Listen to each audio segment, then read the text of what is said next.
then the moment he'd fought to resist had come. It is clearly now the will of the Parliamentary Conservative Party that there should be a new leader of that party and therefore a new Prime Minister. And I've agreed with Sir Graham Brady, the chairman of our backbench MPs, that the process of choosing that new leader should begin now. In the last few days, I've tried to persuade my colleagues that it would be eccentric to change governments when we're delivering so much, and when we have such a vast mandate, and when we're actually only a handful of points behind in the polls, even in mid-term after quite a few months of pretty relentless sledging, and when the economic scene is so difficult domestically and internationally. And I regret not to have been successful in those arguments, and of course it's painful not to be able to see through so many ideas and projects myself. But as we've seen at Westminster, the herd instinct is powerful. When the herd moves, it moves. And my friends, in politics, no one is remotely indispensable. And our brilliant and Darwinian system will produce another leader equally committed to taking this country forward through tough times, not just helping families to get through it, but changing and improving the way we do things, cutting burdens on businesses and families, and yes, cutting taxes, because that is the way to generate the growth and the income we need to pay for great public services. And to that new leader, I say, whoever he or she may be, I say I will give you as much support as I can. And to you, the British public, I know that there will be many people who are relieved, and perhaps quite a few who will also be disappointed. And I want you to know how sad I am to be giving up the best job in the world. But them's the breaks. So them's the breaks, says the Prime Minister, speaking here in Downing Street a short while ago. The end game for Boris Johnson began really early this week when the Health Secretary Sajid Javid and the Chancellor Rishi Sunak, as they then were, resigned their posts, and then that opened the floodgates. And since then, a succession of ministers and ministerial aides have withdrawn their support, including, in a rather devastating blow, Nadhim Zahawi, who this morning withdrew his support for the Prime Minister just 2 days after being made the new Chancellor. The Tory lemmings finally did it. The backstabbing bastards got rid of Boris Johnson, who won them an 80-seat majority at the 2019 election, who led the nation through an 18-month pandemic party. The stupid, self-interested, backstabbing bastards have gone and committed electoral suicide.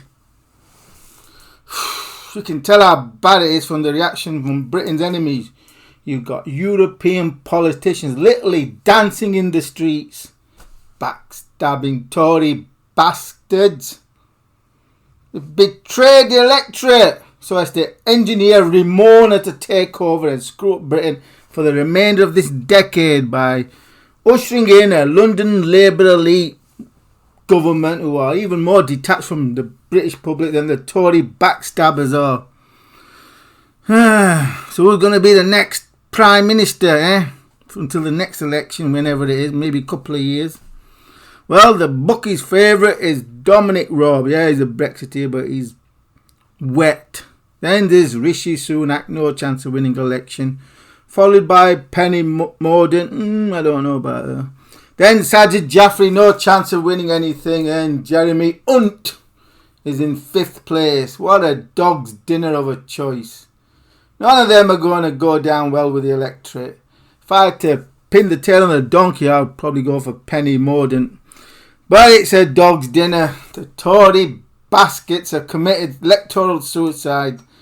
They've got no chance of winning the next election now. None whatsoever. They are a bloody stupid lemming just leapt off the cliff. What a bunch of backstabbers. They can't be trusted. No one's going to vote for them in the next election. It's going to deliver a bloody... No one's going to vote in the backstabbers. Yeah, it's going to be a Labour government. That's what you're going to get at the next election. Hope you're happy for yourselves, you backstabbers. You just lost a lot of support in the country.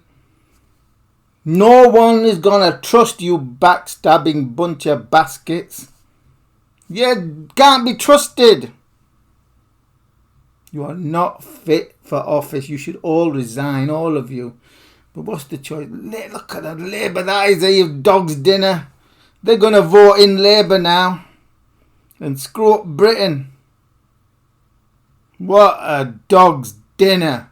I know that even if things can sometimes seem dark now, our future together is golden. Thank you all very much. Thank you. UK housing market analysis. This video is part of a series based on my extensive analysis that concludes in a detailed 3-year trend forecast for UK house prices that was first made available to patrons who support my work. So for immediate first access to all of my analysis and trend forecasts, then do consider becoming a patron by supporting my work for just $4 per month. And my UK housing market analysis will soon be followed by my even more extensive analysis of the US housing market that also concludes in a detailed 3-year trend forecast, which is at a time of maximum price uncertainty. Even the Fed does not know from one meeting to the next what they're doing. Barely days before the Fed hike rates by 0.75%, the chairman Jerome Powell was saying that 0.75% hike was off the table, which illustrates the degree of uncertainty out there. And also access to my most recent ongoing analysis geared towards capitalizing on this stocks bear market that I warned to expect last December. Capitalize on by accumulating AI tech stocks at deep deviations from the highs at target buying levels, which again first being made available to patrons who support my work. So do consider becoming a patron. I support my work for just $4 per month, gaining access to over 35 years experience, right from before the 1987 crash straight through to this stocks bear market that will ride the quantum AI megatrend into the future.